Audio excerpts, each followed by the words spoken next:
Hello বন্ধুরা, আজ আমি নিয়ে চলে এসেছি আলুর দম। তো আলুর দমে কী কী লাগে দেখো। আমি এখানে নিয়েছি ফ্রাইড রাইসের চাল। এটা আমি তেলে লবণ হলুদ দিয়ে ভেজে নিচ্ছি। এই দেখো, এই ছোট ছোট আলু সিদ্ধ করে নিয়েছি, দিয়ে চোকা ছাড়িয়ে নিলাম। এটা আমার মায়ের রান্না, মা প্রায় করতো আমাদের, ছোটোবেলা আমরা খেয়েছি মায়ের কাছে। আমার চাল ভাজা হয়ে গেল। আমি তেল দিয়ে দিলাম আলুর দম করার জন্য, একটু বেশি করেই তেল দিলাম। এর মধ্যে একটু জিরে ফোড়ন দিলাম, একটা শুকনো লঙ্কা, তেজপাতা।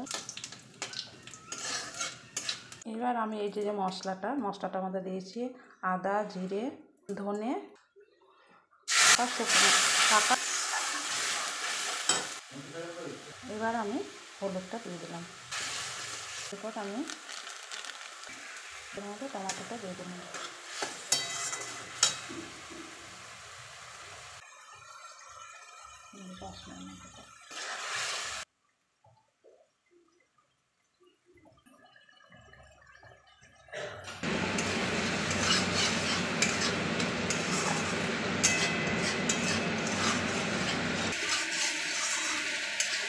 তো আমার মশলাটা কষানো হয়ে গেছে, এবার আমি আলুগুলো দিয়ে দিব।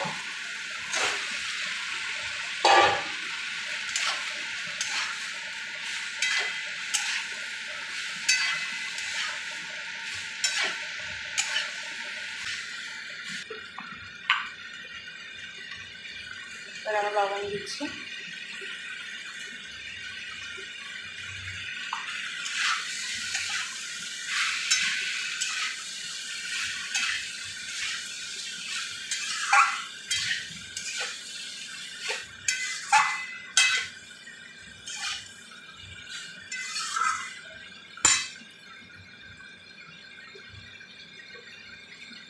এই যে আমি চাল ভাজাটা ভেজে রেখেছিলাম, তো এটাও আমি দিয়ে দিলাম।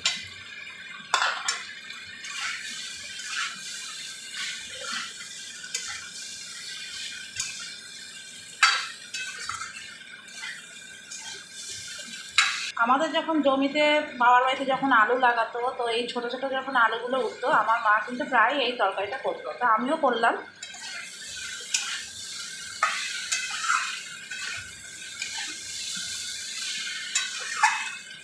আমাদের জমিতেও আলু উঠেছে, এই ছোটো ছোটো আলুগুলো। আমিও ভাবলাম আমার মায়ের মতনই তরকারিটা করি।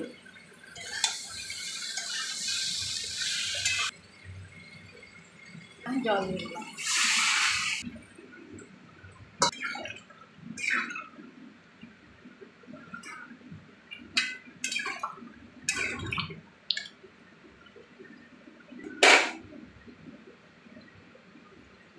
এবার আমি ঢাকা দিয়ে দিব। এবার আমি ঢাকনাটা তুলে দিলাম।